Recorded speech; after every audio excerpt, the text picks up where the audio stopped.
Hi, everyone. So we're here today with Shawn Bhimani. He's a business professor at the University of Northeastern.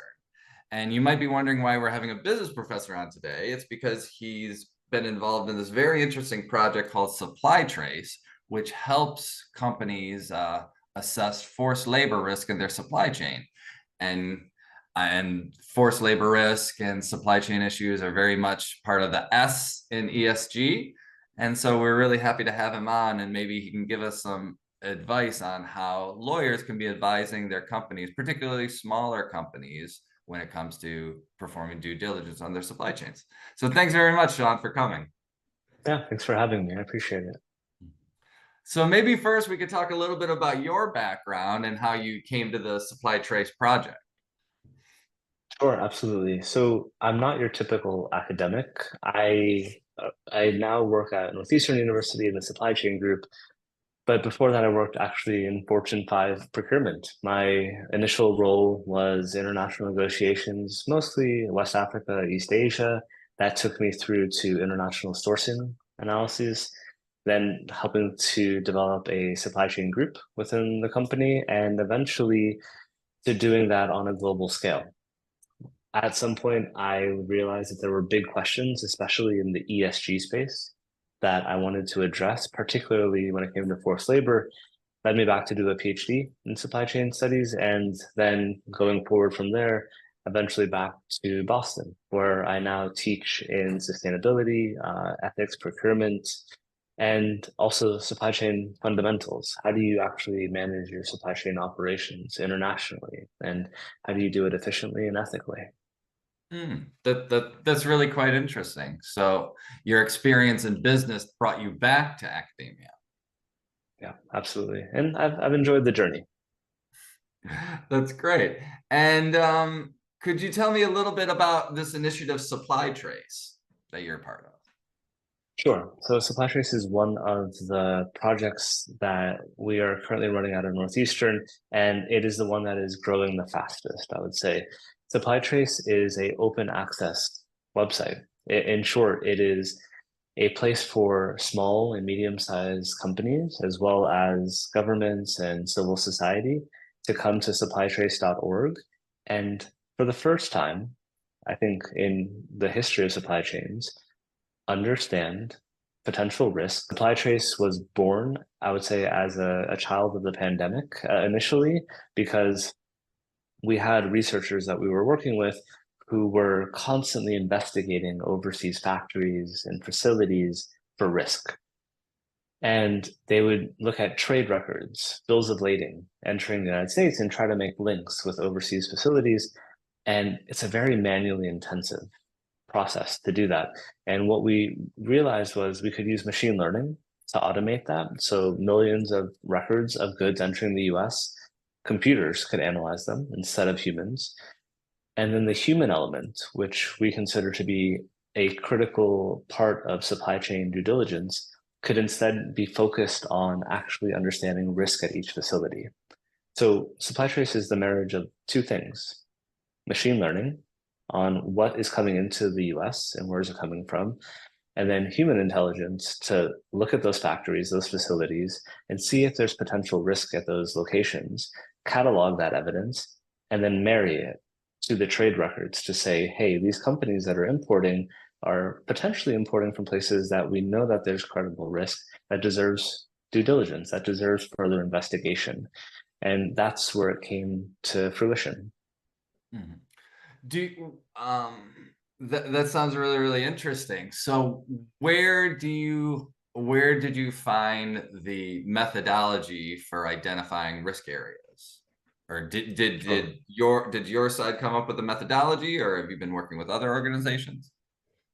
So in our pilot, Supply Trace, although we have data for every industry, we have been focused specifically on apparel coming from the Uyghur region of China. And a organization that's been particularly focused on that region is the Sheffield Hallam Forced Labor Lab.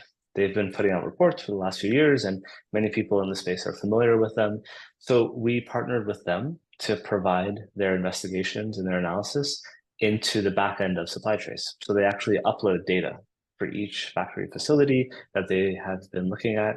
And that is then presented to the supply trace user. Because we're academics, we believe strongly in citations. We hyperlink all of those documents and data points on an archive site so that they can't be scrubbed off the internet. And they provide that data to us. And then to the methodology question, that is something that required us to build out a complete machine learning set of algorithms that would then connect the two together to be able to make geographic maps, similar to how you would use Google Maps or Waze on your phone. You can actually see geographic maps of supply chain shipments and which of those started at a origination point or the start point and made their way to an endpoint in the US. And then you can navigate the map and dive into each entity to see their details and the types of shipments that were going between them. So it sounds like you created a map based on shipping records. So you have all of this information on shipping records. You use that to create a map, and then you have a separate kind of methodology to identify risks based on news reports, things like that. And so then you have this map, and then you put the risk calculations on top of that map so that you can almost kind of see red, or in a sense, if you're using like Google Maps or Waze, you can see different areas are highlighted red for traffic or something like that, but you're not thinking traffic, you're thinking forced labor risks. Is that kind of the idea?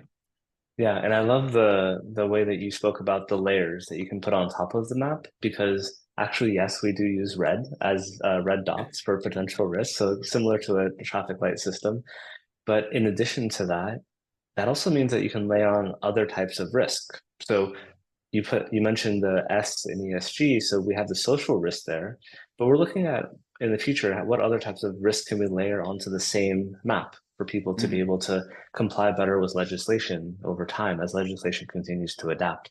Right now, we're mostly focused on the Uyghur forced labor law aspect.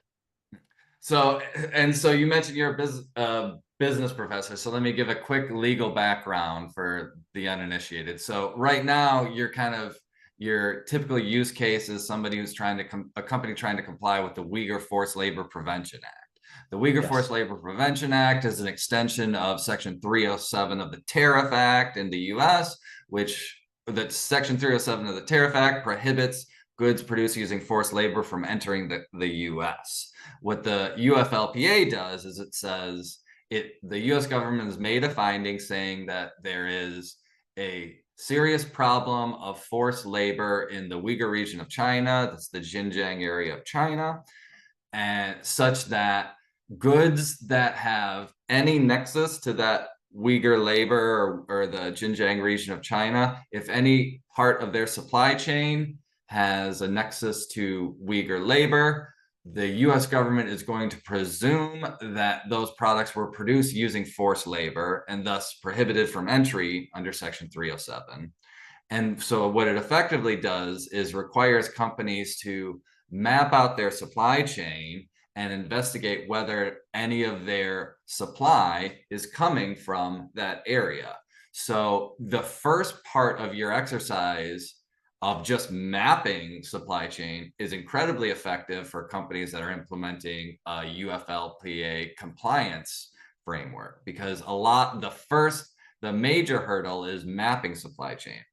Now, just to kind of put a button on the issue, in the context of the UFLPA, many companies have decided that if they have a nexus to Uyghur labor, they're not even going to try to go to the second stage, which is rebutting the presumption of forced labor. So some companies might say, yes, my products, if there's been a detention by the US Customs and Border Protection, the importer has a choice of trying to rebut the presumption of forced labor by saying, yes, these goods were produced in Xinjiang or produced using Uyghur labor, but they weren't produced under circumstances of forced labor. Now that's a difficult bar to reach to rebut that presumption, particularly because the US government has found that obtaining information with respect to the working conditions in that area of the world is incredibly unreliable. So many companies have found that rather than having a compliance framework whereby they're going to try to rebut the presumption of forced labor, they're often trying to identify suppliers that don't have a nexus to Uyghur labor. Is that about what you've been finding as well? That was a great summary of the So, background of the FLPA, how it built off the Tariff Act, and how many companies don't have a choice when it mm. comes to performing due diligence in China because we've seen that it's not reputable, and so they've had to diversify their sourcing to alternative locations. And just going back to cotton and the apparel sector, one, the apparel sector is probably one of the more mature sectors in terms of responsible sourcing because they've had a long history of kind of looking through their supply chain for human rights issues. But it's particularly salient in the context of the UFLPA because one of the key commodities that's exported from the Xinjiang area of China is cotton, which goes into apparel products, obviously. So that's partly why you have a lot of data on cotton specific issues, and that's why it's a useful kind of first pass for your information, That, right? that's exactly right. And I should say cotton is a top, or apparel in general is a top five sector, but because cotton from China is particularly salient because of all the issues that you just raised, and we know that 90% of the cotton in China comes from Xinjiang, there is that huge nexus that presents potential risk. And that's what really instigated us to use it as our pilot industry, even though we have data for all industries that led us to put it in as the pilot. Yeah, and I just wanted to mention there are other use cases for this outside of the UFLPA. So there's now the EU is just passed the corporate social, the CS triple D. Um, they passed the corporate social sustainability. God, I'm murdering this acronym right now. If you have it off the top of your head, feel free. If not, my brain's stopping. But it's effectively the due diligence directive.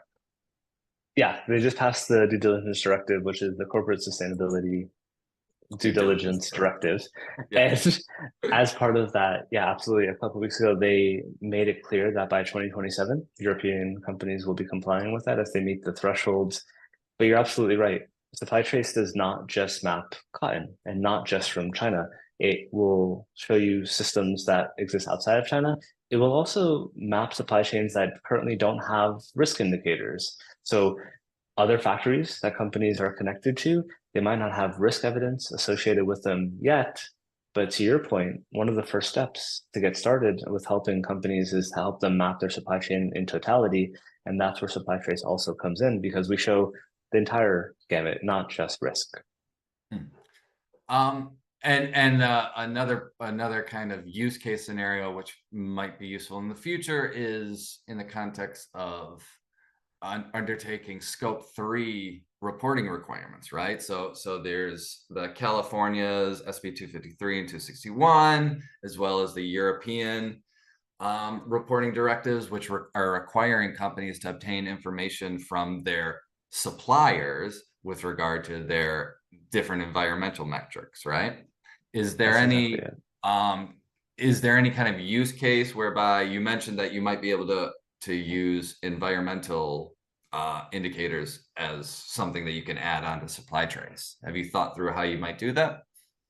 Yes, we have. And that's something where I'm trying not to tip my hand too much, but to give forewarning on what's coming up next. But to your earlier thoughts about layering on additional risk on the map, one of the layers that we've looked at is, well, what if we put environmental and with specific regards to legislation that's important to companies, like emission, we think are really important for people to be thinking about.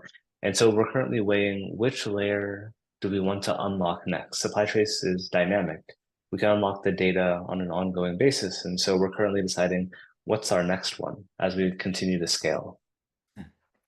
And given your work in private sector, I'm sure your all of the different commercial realities are also incredibly important to you. I wonder if are there other kind of mapping softwares which just do the mapping work but don't actually look into ESG factors where they might look into factors such as political risk. So obviously there's conflict in Gaza right now. There's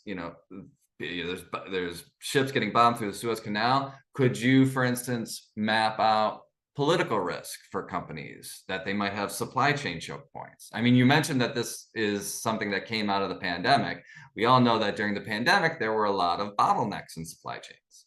So maybe, is there any kind of use case for those less traditional kind of risk matrix? Absolutely, yeah. So to your earlier point about can we map out other types of potential risks and choke points? Yes, it can. And you also mentioned other websites that do this.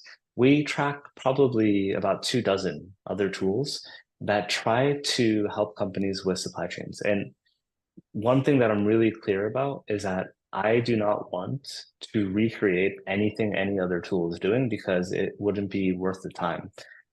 The gap that exists right now for companies and their representatives is there's no open access tool that easily does this in a way that companies can use this to comply or take their first step in complying with legislation. And that's why we created Supply Trace at its heart, is because it needs to be open access so that the majority of the world can access it, not just the few. And that is other layers that we can add in is what other risks might transpire, whether it's shortages or movement through other countries. Mhm. That's great. That's a key point to understand. If I'm a lawyer advising a large company, I could give them a dozen different, maybe not a dozen, but certainly several different companies that have proprietary information that they use to map risk in supply chains, right? But the issue is small importers are subject to the UFLPA and to these other regulations just as much as large organizations. And in fact, the smaller companies, so say, it might be not that obvious use case scenario, but say you're a US company that supplies to Europe of a product that you actually source from abroad. So when the European company that's subject to the CS is going to be purchasing from you, they're going to need you to verify your supply chain. And so you're going to need to be using these tools, right? That's exactly right. And to your point, for small and medium-sized enterprises or people that you work with, they don't have a lot of access. They don't have the tools to begin that discussion, especially at a multi-tier supply chain level. When we go beyond direct shipments to indirect, all the way down to like my second tier supplier, so my supplier's supplier, and all the way to tier 13, it's hard to have those discussions and it's hard to know where to start. Mm. Currently, supply trace is mapping up to, in some cases, tier 5 of the supply chain for companies so they can have that head start, whether it goes through Europe and then maybe somewhere else, or if it goes through South Asia, or if it goes through Mexico. We're looking at those types of risks as well because it might start in a country that has a trade agreement with the US, but it might then have a nexus to back to a area that's prohibited, like Xinjiang in China. And small and medium-sized enterprises, clients need access to that just as much as everybody else because they have to comply just as much as everybody else. Mm. And so is there any risk that there might be a type of false positive where I'm an importer, I'll look up my, supplier X that's in Bangladesh. Is there any risk that supplier X might be shown to be utilizing forced labor when in fact they're not? We try to mitigate that risk in as much as possible in a few ways, but I will say at the very outset, Supply Trace is a tool that is built as an academic open access portal. It is not a naming and shaming platform. It does not ever say anywhere on the platform, company X is using forced labor. That's just not on there. Part of that goes back to my corporate background in procurement. Part of it goes to the fact that I'm now a business school professor that is trying to help companies take their steps towards due diligence. It's a risk identification platform. The language we use is about potential risk, that there is documentation that exists somewhere that this factory, as you mentioned, maybe in Bangladesh or somewhere else, may have some kind of nexus to forced labor or link. And here's the evidence. As academics, we believe strongly in citations. We reference the evidence and we put it for people to access in a way that they can see the potential risk as we write it on the site. And then they can go forward and perform their due diligence and their investigations. If there is any type of discrepancy in the data, then they can request that be looked at. And we have a system for that as well. But really, it's a tool to empower companies and factories and really the whole world to be able to do this, not to name and shame anybody on the platform. It's a way to move the needle forward on change. So it sounds like the real automation, the automative component of it, and I'm sure, and you did say this earlier, I'm basically just going to replicate it as best as I can, but the automated component is taking all of the trade data, right? And the human component is finding the articles in different sources, finding news sources about it, finding interview reports, and kind of inputting all of that into the system. Do you rely on, so, like for instance, the Department of Labor in the US has a list of like commodities that are high risk for child labor, forced labor. Do you use any of those sources as well? We use a variety of sources. So we look at public disclosures, we look at news articles, we look at websites for those facilities to see who their clients are, where they buy supplies from. This is part of the investigation that our partner organizations do.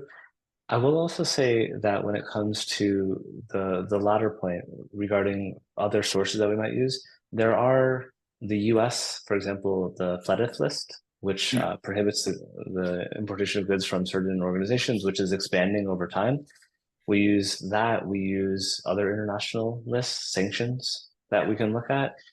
And your point about the industries that have the highest propensity for abuse, we're also looking at that data and like how do we layer in that information to provide a cohesive and clear signal for users and get rid of the noise that exists within the system because there's a lot of data out there in the world.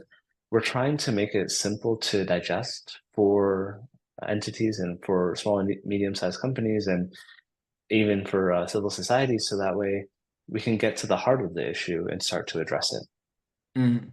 Well, and it's often said in the context of kind of forced labor prevention or human rights prevention, you can't boil the ocean, especially for larger organizations. There's so much information out there and there's so many different webs. You really do have to use a risk-based priority system so that you're targeting the riskiest areas first before you go into kind of every piece, every button in your jacket, right? That's exactly right. Which is why we wanted to start with one industry, expand from there, and then to your point, attribute risk on a system that allows for people to digest it. Mhm. This sounds like so you are involved in business and procurement. Do you have a computer background yourself, or? I going back in time, I was actually originally a computer science major, believe it or not. Oh. And then that I realized that I wanted to actually go out and explore the world. I wanted to be able to work in larger business settings, and that led me away from computer science into this. But by nature, I am not necessarily a computer scientist. I Mm, finished my degrees in supply chain. The entire supply trace website that you see and use is actually mainly built by students, PhD and master students who are experts in what they do. And part of supply trace is training, a part of our ethos is training the next generation to go out and do this for their careers. So as our students graduate, they go and then take jobs and hopefully in this sector and continue to build out these tools for companies, for organizations, and move the needle forward. it sounds like you didn't do the coding yourself, but because you have a computer software background, you thought about the problem from the perspective of if I was going to code a platform, how would I do that? Which is probably incredibly useful, right? Sure, there's an old adage that if you know one program, you probably know how to program them all. But I have to say, I give full credit to our amazing team, who are the students that we work with are incredible. And as a teacher, when I see the next generation build what they're doing and really do it at a level that I would say rivals most other websites, it makes me incredibly humbled that the next generation knows what they're doing and that they'll take this forward. That's great. So we mentioned, regulators are obviously becoming more and more involved in this space. Do you see any natural ties or links to different regulators, either in the US or abroad? When you say that, do you mean that we hope that regulators will use the platform? Sure, sure. Yeah. Yeah, so we did beta testing early on going into the platform before public launch, which is only we've only been out for less than 2 months. And in our beta testing, we invited all strokes of people. So companies, civil society organizations, as well as governments, and they could give us feedback on what they would like to see. Our hope is that everyone uses it. 99% of the world who doesn't have access to this now does. And so whether it is governments who are thinking about legislation or enforcement or future legislation, whether it's companies that need a place to start, we wanted to democratize access across all of them. And by democratizing access, everyone's playing from the same data sets. Everyone has access to the same rule books and the same types of data. So that way everyone can make better decisions together. No one's left out because they're not part of the system. And that's really the heart of the open access movement that we're trying to be part of. So one question that comes up often is this idea of, garbage in, garbage out. It also depends on what kind of information you're putting into whatever platform you're using. And so I presume in the context of companies trying to skirt UFLPA enforcement, there might be falsifying of import records or things like that. Are there any systems you have in place to try to perhaps sense check the data that's being consumed by the machine learning?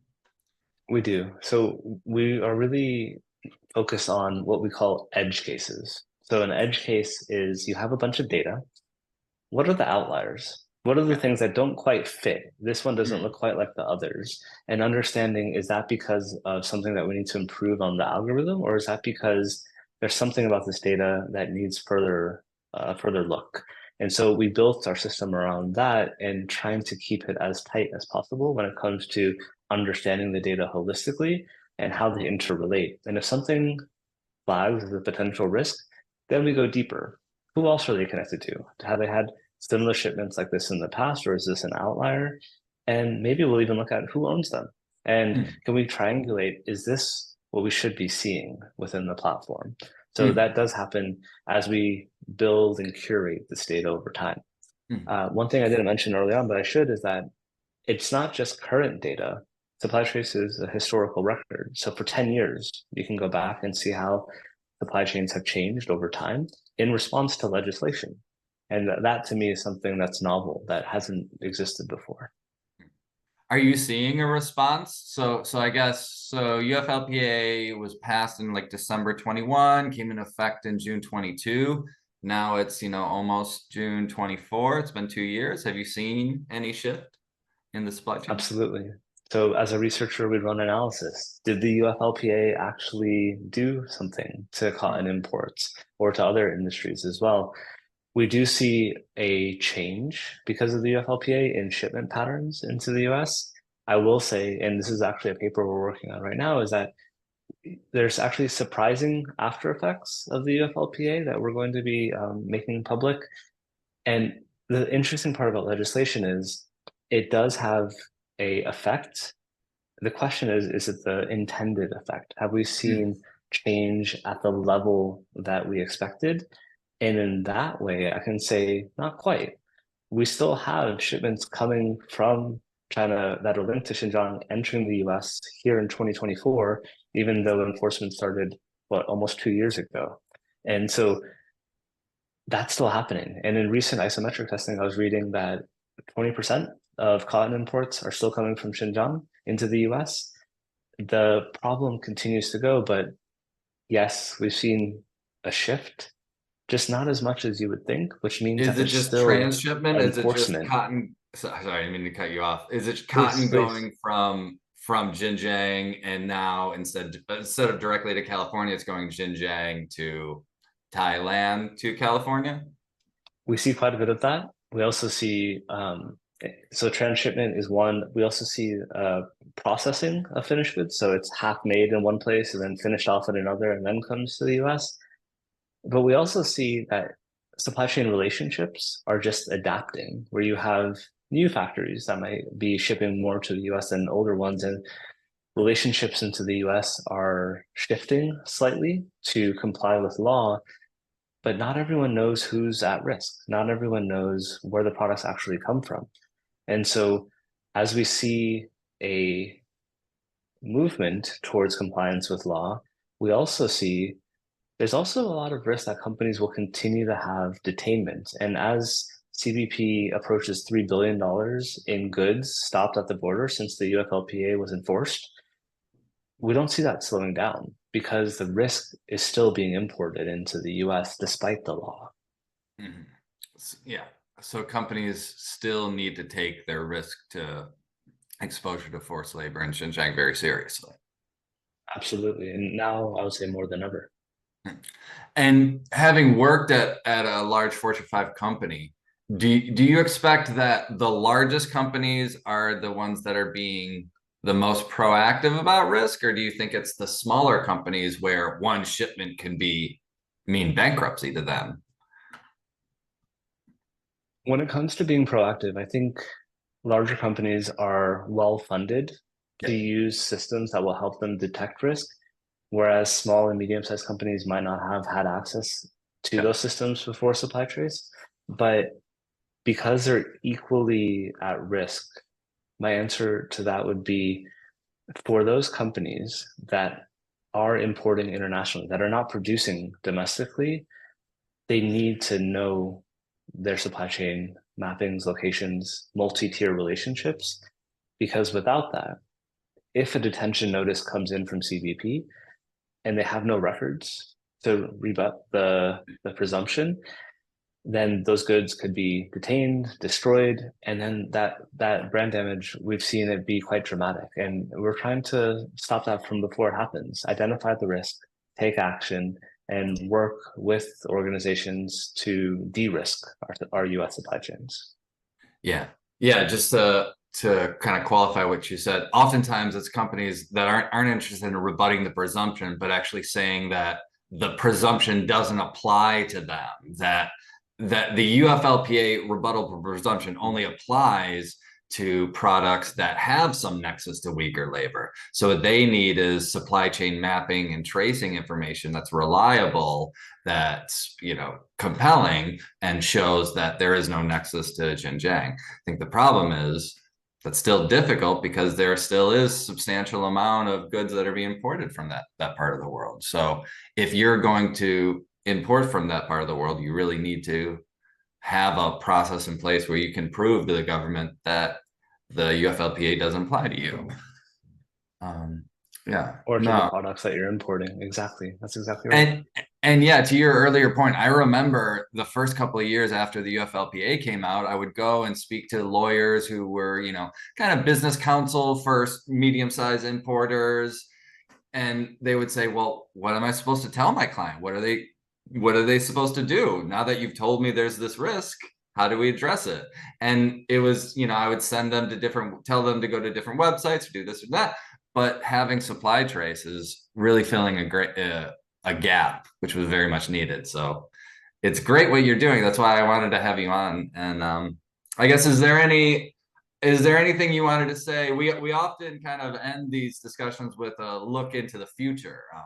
So I wonder if there's any, and you mentioned a little bit about some future use cases for supply trace. I wonder if you have any thoughts to see how the regulatory space is evolving, or how you think, or, to be honest, since you're a business professor, I wonder if you could tell us a little bit about how you think businesses are going to be reacting to the wave of kind of human rights due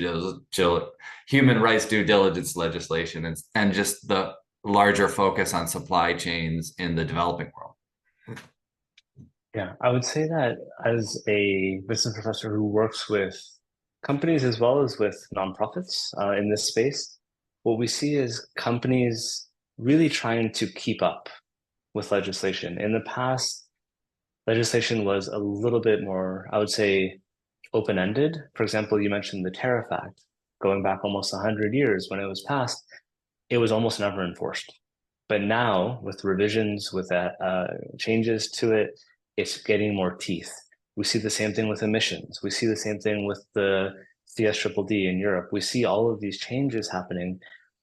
My sense is that this is only the beginning of a environment where companies need to know where products come from.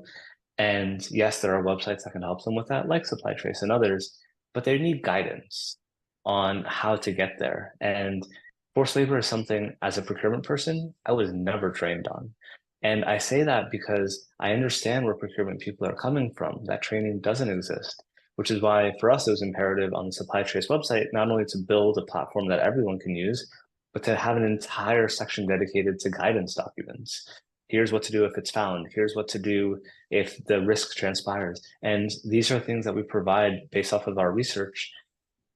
As legislation continues to grow and be enforced not only in the US, Europe, but also because of the MCA between Canada and Mexico, also enforced across North America and allied countries in the upcoming years, companies are keeping up with the need to map their supply chains, understand that risk, and take action. That is something that is interestingly aligned with their corporate ethics already. It's things that they already put into their sustainability documents, but now they're having to really focus hard on that documentation. What is the chain of custody of my stuff? Where is it coming from? Who has it and how is it moving? And then what is the impact of that on human life and on the planet as we enter an age of growing planetary concerns? I see that as becoming critically important and one of the most important parts of supply chain management going forward. And when it comes to how we grow supply trace beyond our pilot and into other industries, which is coming up after apparel will open up to another industry in the coming months, as well as to another country of data and not just China in the coming year, understanding that we're doing that because we want to help, as academics, we want to help organizations enforce compliance with legislation. And by doing so, take away the mystery, take away the black box of where do I begin, give everyone a starting point and give everyone a democratized equal playing field that really I think only academia can provide as a first step to do that. And then once we have new legislation, for example, European Union will start enforcing in 2027, companies can help us to also better grow the platform. What would they need? What does their representation need to create a better system for us to develop? And ultimately, what that leads to is a better world. I see legislation helping us in that way. The question is everyone on the same footing? Is everyone in the same position, in the same starting place? And the answer is no. Some companies are way ahead of others, and we need to help everyone be on the same page. Mhm. Yeah, I often say, 20th century globalization was basically a lot of companies in the developed world trying to arbitrage their labor regimes to the 19th century. And what we need in the 21st century is something that really does lift all boats rather than force a race to the bottom. So I'm really appreciative with the work that you're doing because I think it is essential for a large part of the import base to have these tools available. I wonder just finally, I think you mentioned it briefly, but do you also provide any guidance to companies? So for instance, if I'm an importer where I've identified a risk area, do you provide any guidance with respect to, credible auditing firms or what type of next steps companies should take if they find that theirs is a supply chain that has a high risk for some of these issues? Yes, we provide open access guidance on auditing, worker voice, incorporation of investigation due diligence on our platform through our info site. I will say we don't currently recommend any specific firms as an academic Naturally. institution. We simply give the knowledge of it. And then what we do is we link to reputable international reports that we know have used some of those firms or that are providing those services to others. Even if a company cannot afford to go to the most expensive firm in the farthest place in the world, at the very least, read the reports, know the risk, use supply trace and other tools to map their supply chains. And those guidance documents are there for them to know how to move forward. And eventually, to your point about raising all boats across the tide, we're not trying to boil the ocean to your earlier point. What we're trying to do is empower each individual organization, company, representative, nonprofit to help. And by doing that, by making it accessible, our our theory of change is that all of a sudden, when everyone's equipped with equal access, that's when we raise all boats. Yeah. Yeah. Yeah. I like to say the era of ignorance is over, at least. And if we're at the stage where now we're better informed with respect to the conditions in which our products are made, it at least allows us to make better decisions. And hopefully that's going to be the trend in the future. So thank you so much for helping us acquire more of this information and organize it, I think, is really the key, and providing it to open access. So thanks so Thank you much very for much your for work, having and us. thanks for coming today. Thank you. Thank you very much for having us. We appreciate it.